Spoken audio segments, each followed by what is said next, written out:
Hello students, in structural design 1, today we will discuss about different grading of concrete. The concrete is classified into different grades. Concrete പല ഗ്രേഡുകളായിട്ട് തിരിച്ചിട്ടുണ്ട്. ആ ഗ്രേഡുകളെ സൂചിപ്പിക്കുന്നത് എന്ന് പറയുന്നത് ഈ ടാബലക്കോളത്ത് സൂചിപ്പിച്ചതുപോലെ M10, M15, M25, M30, M35, 30, 40 up to M100 ആണ്. ഇങ്ങനെയാണ് ഗ്രേഡുകളെ ഡെസിഗ്നേറ്റ് ചെയ്യുന്നത്. ഈ ഗ്രേഡിൽ M എന്ന് പറയുന്നത് മിക്സും അതിൽ M10 ആ 10 എന്ന് പറയുന്നത് characteristic compressive strength of 150 mm cube at 28 ഡേയ്സുമാണ്. അതുപോലെ ശ്രദ്ധിക്കുക, ഇതിൽ ഈ ഒരു ടേബുലർ കോളം എന്ന് പറയുന്നത് IS 456 ടേബിൾ 2 അതുമായി ബന്ധപ്പെട്ടിട്ടാണ് കൊടുത്തിട്ടുള്ളത്. അപ്പോൾ നിങ്ങളുടെ കയ്യിലുള്ള ഇപ്പോൾ നെറ്റിൽ നിന്ന് ഡൗൺലോഡ് ചെയ്യുന്നതിലൊക്കെ ഈ ഓൾഡ് ആണ് നോർമലി ഉള്ളത്. ഓൾഡ് ടാബുലർ കോളമാണ്. അതായത് ഈ ഓൾഡ് ടാബുലർ കോളത്തിൽ ഈ ഒരു ലിമിറ്റിൽ ചെറിയൊരു വ്യത്യാസമുണ്ട്. അതിൽ സ്റ്റാൻഡേർഡ് കോൺക്രീറ്റ് എന്ന് പറഞ്ഞാൽ M25 മുതൽ M55 വരെയാണ്. പക്ഷേ പുതിയ അമെൻഡഡ് വേർഷനിൽ M25 to M60 ആണ്. അപ്പോൾ നിങ്ങൾ അതിന്റെ അമെൻമെന്റ്സ് ഒന്ന് ഡൗൺലോഡ് ചെയ്യണം. IS 456-2000 അമെൻമെന്റ്സ് ഡൗൺലോഡ് ചെയ്താൽ നിങ്ങൾക്ക് ഈ പുതിയ ടാബുലർ കോളം നിങ്ങൾക്ക് കാണാൻ സാധിക്കും. Table 16 table 2 substitute the following table for the existing table എന്ന് കൊടുത്തിട്ടുണ്ട്. അപ്പോൾ ഈ ഒരു ടാബുലർ കോളത്തിൽ what is ordinary concrete? It's A mix of 10. What is mix? Mix means characteristic compressive strength of 150 mm cube at 28 days. അതാണ് ഈ 10 എന്ന് പറയുന്നത്. ഓക്കെ, 10 എന്ന് പറഞ്ഞാൽ ക്യാരക്ടറിസ്റ്റിക് കംപ്രസീവ് സ്ട്രെങ്ത് ആണ്. നമുക്കറിയാം സിമെന്റിന് പല പ്രോപ്പർട്ടികൾ ഉണ്ട്. ഓക്കെ, കംപ്രഷൻ ഉണ്ട്, ടെൻഷൻ ഉണ്ട്, ഷിയർ ഉണ്ട്, ബോണ്ട് ഉണ്ട്. അതിൽ ഏറ്റവും എളുപ്പത്തിൽ മെഷർ ചെയ്യാൻ പറ്റുന്ന പ്രോപ്പർട്ടി എന്ന് പറഞ്ഞാൽ കംപ്രഷൻ ആണ്. ബാക്കി എല്ലാ പ്രോപ്പർട്ടികളെയും നമുക്ക് കംപ്രഷന്റെ ഡെറിവേറ്റീവ് ആയിട്ട് അല്ലെങ്കിൽ കംപ്രഷന്റെ ഒരു ഫംഗ്ഷൻ ആയിട്ട് എക്സ്പ്രസ് ചെയ്യാൻ വേണ്ടി സാധിക്കും. അപ്പോൾ അതുകൊണ്ടാണ് കംപ്രഷൻ ടെസ്റ്റ് അല്ലെങ്കിൽ കംപ്രസീവ് സ്ട്രെങ്ത്തിന്റെ പേരിൽ കോൺക്രീറ്റിന് ഒരു ഗ്രേഡ്, പല ഗ്രേഡ് ആ രീതിയിൽ കംപ്രസീവ് സ്ട്രെങ്ത് എന്ന് കൊണ്ടുവരാൻ വേണ്ടി കാരണം. ഇനി എന്തുകൊണ്ടാണ് M10 10 എന്ന് പറയുന്നത് കംപ്രസീവ് സ്ട്രെങ്ത് അല്ലെങ്കിൽ കംപ്രസീവ് സ്ട്രെങ്ത്തിനെ ആധാരമാക്കിയിട്ട് ഒരു കാറ്റഗറൈസേഷൻ കൊണ്ടുവന്നുകൂടെ? എന്തിനാണ് ക്യാരക്ടറിസ്റ്റിക് കംപ്രസീവ് സ്ട്രെങ്ത് എന്നൊരു ടേം ഡിഫൈൻ ചെയ്ത്? ക്യാരക്ടറിസ്റ്റിക് കംപ്രസീവ് സ്ട്രെങ്ത് എന്ന ഒരു സ്റ്റാറ്റിസ്റ്റിക്സ് നമ്മൾ ചെയ്തതിന് ശേഷം ഡിഫൈൻ ചെയ്യുന്ന ഒരു ടേം ആണ്. ഞാൻ അതിനെ കുറിച്ചിട്ട് ഡീറ്റെയിൽ ആയിട്ട് പറയുന്നുണ്ട് ഈ ഇതിൽ. അപ്പോൾ അതെന്തുകൊണ്ടാണെന്ന് പറഞ്ഞാൽ ഈ കംപ്രസീവ് സ്ട്രെങ്ത് എന്ന് പറഞ്ഞാൽ ഇപ്പൊ ഒരു സെയിം സൈറ്റിൽ നിന്ന് തന്നെ നമ്മൾ ഒരു 100 ക്യൂബ് കാസ്റ്റ് ചെയ്ത് തന്നിരിക്കട്ടെ. ആ 100 ക്യൂബ് കാസ്റ്റ് ചെയ്തിട്ട് 28 ഡേയ്സിൽ ടെസ്റ്റ് ചെയ്തു. ഈ 100 ക്യൂബും നമുക്ക് ഒരേ അളവിൽ നമുക്ക് എടുക്കാൻ വേണ്ടി സാധിക്കോ? എന്തെങ്കിലും ചെറിയ രീതിയിലുള്ള ഒരു സിമെന്റിന്റെ വേരിയേഷനോ ഒരു വെള്ളത്തിന്റെ വേരിയേഷനോ ഒരേ സൈറ്റിൽ നിന്നായാലും നമുക്ക് ബാച്ചിങ്ങിൽ ഒരേ മിക്സ് റേഷ്യോയിലായാലും ബാച്ചിങ്ങിൽ ചെറിയ ബാച്ചിങ് നമുക്ക് എന്ത് ചെയ്യാം? ചെറിയ ചെറിയ വ്യത്യാസങ്ങൾ. ചിലപ്പോൾ ലേശം വെള്ളം കൂടും, ചിലപ്പോൾ ലേശം സിമെന്റ് കൂടും. അങ്ങനെ വളരെ മൈന്യൂട്ടായിട്ട് ഡെൽറ്റ W അല്ലെങ്കിൽ ഡെൽറ്റ അത്തരത്തിലുള്ള ഒരു ചെറിയ വേരിയേഷൻ ഉണ്ടാവും. ആ വേരിയേഷൻ കാരണം ഒരേ സൈറ്റിൽ നിന്ന് ഇപ്പൊ 100 സാമ്പിൾസ് എടുത്താലും 100 ഡിഫറെന്റ് എന്ന് ഞാൻ പറയില്ല, ഡിഫറെന്റ് ആയ കംപ്രസീവ് സ്ട്രെങ്ത് വാല്യൂസ് നമുക്ക് കിട്ടും.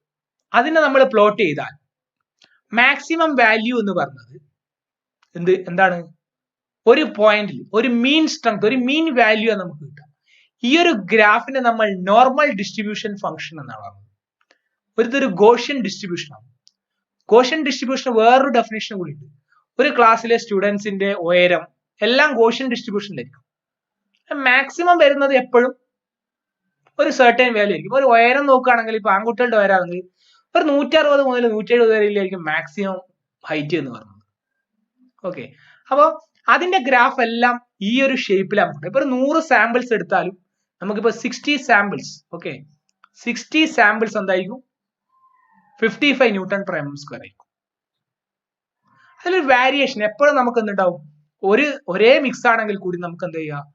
ഗ്രാഫ് നമുക്ക് ഈ ഷേപ്പിലാണ് കിട്ടുക. അത് ചെറിയൊരു വാരിയേഷൻ കൊണ്ടാണ്. നമ്മൾ അത്തരത്തിൽ നമുക്ക് ബാച്ച് ചെയ്യാൻ വേണ്ടി പറ്റൂല. അല്ലെങ്കിൽ വെള്ളം ഒരു മില്ലി ലിറ്റർ കൂടിപ്പോവും. ആ ഒരു വാരിയേഷൻ കൊണ്ട് നമുക്ക് എന്ത് ചെയ്യും? കംപ്രസീവ് സ്ട്രെങ്ത് നമുക്കറിയാം, വാട്ടർ സിമെന്റ് റേഷ്യോ ചെറിയൊരു വ്യത്യാസം ഉണ്ട്. ഒറ്റയടിക്ക് കംപ്രസീവ് സ്ട്രെങ്ത്തിൽ ഉണ്ടാവും വാരിയേഷൻ ഉണ്ടാവും. വാട്ടർ സിമെന്റ് റേഷ്യോയും കംപ്രസീവ് സ്ട്രെങ്ത്തും വളരെ അടുത്ത് നിൽക്കുന്ന സംഭവങ്ങളാണ്. അപ്പം ആ ഒരു വാരിയേഷൻ കാരണം നമുക്ക് എന്ത് ചെയ്യാം? മീൻ സ്ട്രെങ്ത് ആണ് നമുക്ക് എന്ത് ചെയ്യാം? എളുപ്പത്തിൽ നമുക്കൊരു ഗ്രാഫ് വരച്ചാൽ ഡിറ്റർമൈൻ ചെയ്യാൻ പറ്റുന്ന ഈ ഒരു പോയിന്റ് നമ്മൾ മീൻ സ്ട്രെങ്ത് എന്ന് പറയും. ഈ ഗ്രാഫിൽ നിങ്ങൾ ശ്രദ്ധിച്ചിട്ടുണ്ടാവും, കംപ്രസീവ് സ്ട്രെങ്ത് ആണ് എക്സ് ആക്സിൽ, വൈ ആക്സിൽ എന്താണ്? നമ്പർ ഓഫ് സ്പെസിമെൻ ആണ്. ഇവിടെ 55 അപ്രോക്സിമേറ്റ്ലി 55 എടുത്താൽ 55 എത്ര സ്പെസിമെൻ ഉണ്ട്? 60 സ്പെസിമെൻ. ഓൾമോസ്റ്റ് 55 ഒരു 51, 52, 53 എത്ര സ്പെസിമെൻ ഉണ്ട്? ഏകദേശം 50 നമ്പർ ഓഫ് സ്പെസിമെൻ. ഇത് 100 സ്പെസിമെനിലുള്ള ഒരു സാമ്പിൾ അല്ല, അതിൽ കൂടുതലുള്ള ഒരു സാമ്പിൾ ആണ്. ഇങ്ങനെയാണ് അതിന്റെ ഡിസ്ട്രിബ്യൂഷൻ വരിക. ആ ഗ്രാഫിന്റെ ഷേപ്പ് എങ്ങനെയാണ്? ഒരു ബെൽ ഷേപ്ഡ് ഗ്രാഫ് ആണ് കേട്ടോ, അല്ലെങ്കിൽ ഗോഷൻ ഡിസ്ട്രിബ്യൂഷൻ ഗ്രാഫ്, അല്ലെങ്കിൽ നോർമലൈസ്ഡ് ഗ്രാഫ്, അല്ലെങ്കിൽ നോർമൽ ഡിസ്ട്രിബ്യൂഷൻ ഗ്രാഫ്. ഇത്തരത്തിലുള്ള ഒരു ഗ്രാഫാണ് നമുക്ക് കിട്ടുക. ഈ ഗ്രാഫിന്റെ ഏരിയ നമ്മൾ എ എന്ന് എടുത്താൽ, ഏരിയ നമ്മൾ എന്തെടുത്തു? എ എടുത്തു. ഈ ഏരിയ അണ്ടർ ദിസ് കർവ് നമ്മൾ എ എടുത്താൽ നമുക്ക് അറ്റ് സെർട്ടൈൻ പോയിന്റ് നമ്മൾ 5% ഏരിയ, 5% വരുന്ന ഏരിയ എടുക്കുക. Okay, at this point 5% area. ഈ ഭാഗം എന്താണ്? 5% ഓഫ് ഏരിയ. ടോട്ടൽ എത്രയാണ്? ഇത് whole area under the curve A ആണെങ്കിൽ 5% ഏരിയ മെഷർ ചെയ്യുക. 5% ഏരിയ മെഷർ ചെയ്യുക. ഈ ഒരു പോയിന്റ് നമ്മൾ എന്ത് പറയാ? FCK എന്ന് പറഞ്ഞു. എന്താ പറഞ്ഞത്? FCK അല്ലെങ്കിൽ ക്യാരക്ടറിസ്റ്റിക് കംപ്രസീവ് സ്ട്രെങ്ത് എന്ന് പറഞ്ഞു. ഇനി ഒരു ഡെഫിനിഷൻ കൂടി ഉണ്ട്. ഈ ഒരു കർവിനെ ഞാൻ അതുപോലെ ഇങ്ങോട്ടേക്ക് മാറ്റുക. തൊട്ടുക, ഇവിടെ ആ കർവ് ഞാൻ വരച്ചു. ഈ നടുക്കുള്ള സാധനത്തിന് ഞാൻ എന്ത് പറഞ്ഞു? മീൻ സ്ട്രെങ്ത്. എപ്പോഴും മീൻ സ്ട്രെങ്ത് ആയിരിക്കും നമ്പേഴ്സിൽ കൂടുതൽ. ഇപ്പൊ 100 സാമ്പിൾസ് ടെസ്റ്റ് ചെയ്താൽ കൂടുതൽ സാമ്പിൾസ് ആയിരിക്കും എന്ത്? 55 ന്യൂട്ടൺ പെർ mm സ്ക്വയർ കിട്ടുന്നത്. കൂടുതൽ സാമ്പിൾസ്. ഞാൻ ആ സൈറ്റ് വീണ്ടും ഓർപ്പിക്കുന്നത്, ആ സൈറ്റിലത്തെ കൂടുതൽ സാമ്പിൾ എത്രയായിരിക്കും? 55 ന്യൂട്ടൺ പെർ mm സ്ക്വയർ ആയിരിക്കും അല്ലെ? അവിടുന്ന് ഈ നോർമലൈസ്ഡ് ഡിസ്ട്രിബ്യൂഷന്റെ മീൻ സ്ട്രെങ്ത് ഇതിന് വേണ്ടിയിട്ടാണ് നമ്മൾ ഡിസൈൻ ഒക്കെ ചെയ്യുക. ഇതിൽ നിന്ന് 1.64 അല്ല 1.65 S അല്ലെങ്കിൽ 1.65 സിഗ്മ എന്നുള്ളത് മെഷർ ചെയ്താൽ, where sigma is the in statistics sigma is the standard deviation. ഓരോ കോൺക്രീറ്റ് ഗ്രേഡിനും ഓരോ സ്റ്റാൻഡേർഡ് ഡീവിയേഷൻ കൊടുത്തിട്ടുണ്ട്.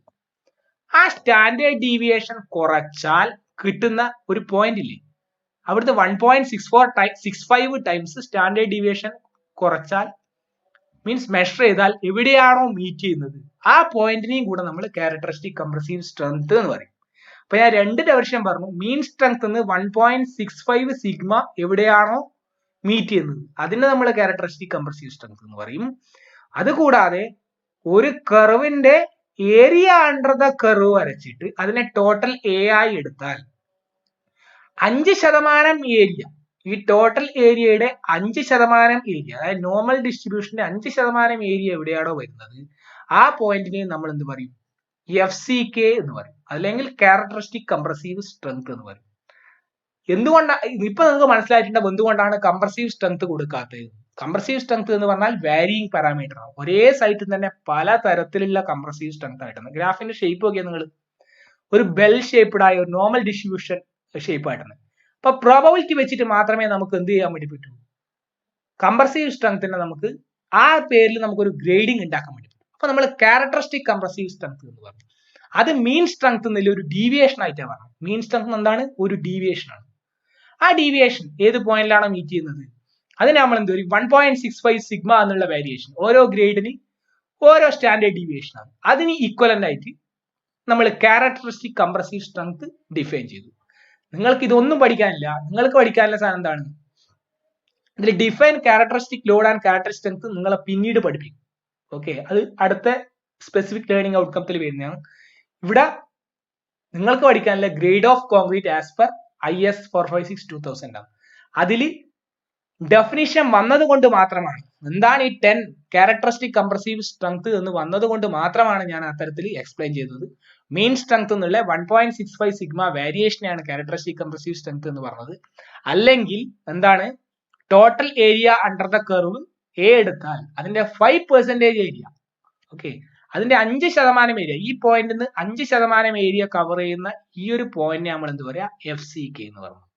ഓക്കെ, ഇത് വളരെ പല കുട്ടികൾക്കും മനസ്സിലാവാറില്ല. അപ്പോൾ അങ്ങനെയാണ് നമ്മൾ എന്ത് പറഞ്ഞത്, ക്യാരക്ടറിസ്റ്റിക് കംപ്രസീവ് സ്ട്രെങ്ത് ഫിക്സ് ചെയ്യുന്നത്. ആ ഒരു പോയിന്റ് കംപ്രസീവ് സ്ട്രെങ്ത് എന്ന് പറഞ്ഞാൽ വാരിയിങ് പാരാമീറ്റർ ആണെന്ന് ഞാൻ പറഞ്ഞു. അതിന്റെ കാരണം ഞാൻ പറഞ്ഞു, വെള്ളം സിമെന്റ് എന്ന് പറഞ്ഞത് ചെറിയ ചെറിയ രീതിയിൽ എപ്പോഴും വാരി ചെയ്യാം.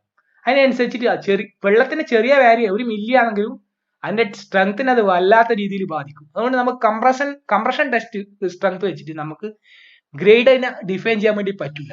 ആ സമയത്ത് നമ്മൾ ഇതിലോട്ട് പോകുന്നത് ക്യാരക്ടറിസ്റ്റിക് കംപ്രസീവ് സ്ട്രെങ്ത് എന്ന് പറയുന്നത്. ഓക്കെ, അപ്പോ hope you have understood different grading of concrete. നിങ്ങൾ ഇത് മാത്രം പഠിച്ചാൽ മതി. ഇത് പല PSC കൾക്കും ഇത് ചോദിക്കാറുണ്ട്. നിങ്ങൾ ഓർഡിനറി കോൺക്രീറ്റ് എന്താണെന്നും അതിന്റെ ഗ്രേഡ് എന്താണെന്നും പഠിക്കുക. M25 to M60 ആണ് സ്റ്റാൻഡേർഡ് കോൺക്രീറ്റ് എന്നും M65 to M100 ആണ് ഹൈ സ്ട്രെങ്ത് കോൺക്രീറ്റ് എന്നും. ഇനി ക്യാരക്ടറിസ്റ്റിക് സ്ട്രെങ്ത്തും ക്യാരക്ടറിസ്റ്റിക് ലോഡും ഒന്നുകൂടെ നമുക്ക് ഡിഫൈൻ ചെയ്യും. അത് അടുത്ത ലേണിംഗ് സ്പെസിഫിക് ഔട്ട്കത്തിൽ ഒന്നുകൂടെ വരുന്നുണ്ട്. അപ്പോൾ ഒന്നുകൂടെ നിങ്ങൾക്ക് ക്ലിയർ ആവും. അപ്പോൾ ക്യാരക്ടറിസ്റ്റിക് സ്ട്രെങ്ത്തിനെ കുറിച്ച് IS 456 6.1.1 പറഞ്ഞു, the characteristic strength is defined as the strength of material below which not more than 5% of the test results are expected to fail. അതായത് ഒരു ടെസ്റ്റ് റിസൾട്ട് ടെസ്റ്റ് ചെയ്താൽ നിങ്ങൾ ശ്രദ്ധിച്ചു നോക്കിയേ, 5% ഉള്ള സാധനങ്ങൾ മാത്രമേ ഈ FCKയിൽ താഴെ ഉള്ളൂ. ബാക്കി എല്ലാം എന്താണ്, FCKയിൽ മുകളിലല്ലേ. നോക്കിയേ, അതായത് FCK 45 ആണെങ്കിലും FCK 45 ആ റേഞ്ചിലാണെങ്കിലും ബാക്കിയുള്ള ഇതിന്റെ വാല്യൂസ് ഒക്കെ നിങ്ങൾ നോക്കിയേ, ഇതിൽ ടെസ്റ്റിൽ ബാക്കി കിട്ടുന്ന കംപ്രസീവ് സ്ട്രെങ്ത് വാല്യൂ ഒക്കെ എല്ലാം നോക്ക്, 50, 55, 60 ആ റേഞ്ചിലൊക്കെയാണ് എല്ലാ വാല്യൂയും കിട്ടുന്നത്. 65 കിട്ടുന്നൊക്കെ വാല്യൂ നമ്പർ കുറവാണ്, എന്നിരുന്നാലും കിട്ടിയിട്ടുണ്ട്. അപ്പോൾ നമ്മളെ മനസ്സിൽ ഒരു കാര്യം കൂടി ചിന്തിക്കണം, FCK എന്ന് പറഞ്ഞ ഒരു മിനിമം സ്ട്രെങ്ത് ആണ്. മനസ്സിലായോ? നമ്മൾ ഡിസൈൻ ചെയ്യുന്നത്, നമ്മൾ ചെയ്യുന്ന ഡിസൈൻ മീൻ സ്ട്രെങ്ത്തിനായിരിക്കും എപ്പോഴും. എന്താണ് ടാർഗറ്റ് മീൻ സ്ട്രെങ്ത്തിനാണ് ഡിസൈൻ ചെയ്യുന്നത്. പക്ഷെ FCK എന്ന് പറഞ്ഞാൽ ഒരു നമ്മൾ ലിമിറ്റ് ചെയ്യുന്നതാണ്. നമ്മൾ ഒരു ക്യാരക്ടറിസ്റ്റിക് സ്ട്രെങ്ത് ആയിട്ട് ലിമിറ്റ് ചെയ്തു, കുറച്ചു, അത്രയേ ഉള്ളൂ. പക്ഷെ എന്നിരുന്നാലും അതായത് ഒരു M20 ഗ്രേഡ് നിങ്ങൾ കാസ്റ്റ് ചെയ്ത് ടെസ്റ്റ് ചെയ്താൽ നിങ്ങൾക്ക് എത്ര കിട്ടും ടെസ്റ്റ് സ്ട്രെങ്ത്, അതിന് മുകളിൽ കിട്ടും. എന്നാൽ മാത്രമേ നമുക്ക് എന്ത് ചെയ്യൂ, അതിനെ ആക്സെപ്റ്റ് ചെയ്യാൻ വേണ്ടി പറ്റും. അതിന് സർട്ടൻ ക്രൈറ്റീരിയാസ്, ആക്സെപ്റ്റൻസ് ക്രൈറ്റീരിയ എന്നൊക്കെ പറഞ്ഞിട്ട് വേറൊരു ടേംസ് ഉണ്ട്. അതൊന്നും നിങ്ങൾ പഠിക്കേണ്ട ആവശ്യമില്ല. നിങ്ങളിപ്പോൾ പഠിക്കേണ്ടത് ഡിഫറെന്റ് ഗ്രേഡ്സ് ഓഫ് കോൺക്രീറ്റ് മാത്രമാണ്. അപ്പോൾ അതിന്റെ പ്രോബബിലിറ്റി ഡിസ്ട്രിബ്യൂഷനും മറ്റു കാര്യങ്ങൾ ഞാൻ പറഞ്ഞു. നോർമൽ ഡിസ്ട്രിബ്യൂഷൻ ആണ്, മീൻസ് ഗോഷ്യൻ കർവാണ്, ബെൽ ഷേപ്ഡ് കർവാണ്, അങ്ങനത്തെ കാര്യങ്ങളൊക്കെ പറഞ്ഞു. 95% of the test specimen should pass. 95% ഈ ക്യാരക്ടറിസ്റ്റിക് കംപ്രസീവ് സ്ട്രെങ്ത്തിന് മുകളിലായിരിക്കും. ഇനി മിനിമം ഗ്രേഡ് ഓഫ് കോൺക്രീറ്റ് എന്നുള്ള ഒരു സാധനം കൂടെ നിങ്ങൾ പഠിക്കണം. മിനിമം ഗ്രേഡ് ഓഫ് കോൺക്രീറ്റ് എന്ന് പറഞ്ഞാൽ ആസ് പെർ IS 456 മിനിമം എത്രയാണ്? ഇതിൽ മിനിമം ഗ്രേഡ് ഓഫ് കോൺക്രീറ്റിന്റെ ടേബിളാണ് കൊടുക്കുക. ടേബിൾ നമ്പർ 5 ആണ് കേട്ടോ. അപ്പം ഇതിൽ മിനിമം എത്രയാ? M20 ആണ് മിനിമം. മിനിമം M20 ആണ് റെയിൻഫോഴ്സ്ഡ് കോൺക്രീറ്റ്. ഇത് PSC പരീക്ഷയ്ക്ക് ചോദിക്കുന്നത്. മിനിമം റെയിൻഫോഴ്സ്ഡ് കോൺക്രീറ്റിന് എത്രയാണ് ഗ്രേഡ്? എത്രയാണ്? M20 for reinforced concrete. Reinforced concrete എന്ന് പറഞ്ഞാൽ വീണ്ടും പറയുന്നത് കോൺക്രീറ്റും സ്റ്റീൽ റോഡും ഉള്ളത്. പ്ലെയിൻ കോൺക്രീറ്റിൽ എത്രയാണ്? M15 ആണ്. എത്രയാണ്? M15. ഇത് നിങ്ങൾ മനസ്സിലാക്കി. ഇത് മനസ്സിലാക്കാൻ വേണ്ടിയിട്ടാണ് ഞാൻ കൊണ്ടുവന്നത്. സിലബസിൽ ഇല്ല, പക്ഷെ എന്നിരുന്നാലും നിങ്ങൾ അറിഞ്ഞിരിക്കണം. ഓക്കെ, അപ്പോൾ ഇത് ഡിഫറെന്റ് കണ്ടീഷൻ, മൈൽഡ് കണ്ടീഷൻ എത്രയാണ് മിനിമം ഗ്രേഡ്, മോഡറേറ്റ് കണ്ടീഷൻ ആണെങ്കിൽ എത്ര ഗ്രേഡ് സിമെന്റ് കോൺക്രീറ്റ് ആണ് ഉപയോഗിക്കേണ്ടത്, വളരെ എക്സ്ട്രീം കണ്ടീഷൻ ആണെങ്കിൽ എത്ര ഉപയോഗിക്കണം, ഇതൊക്കെ നിങ്ങൾ പഠിച്ചിരിക്കണം. ടേബിൾ നമ്പർ 5 കൊടുത്തിട്ടുണ്ട് എന്നുള്ള കാര്യം നിങ്ങൾ ഓർക്കുക. അപ്പോ വീണ്ടും കാണുന്നവരേക്കും ഗുഡ് ബൈ, താങ്ക് യു.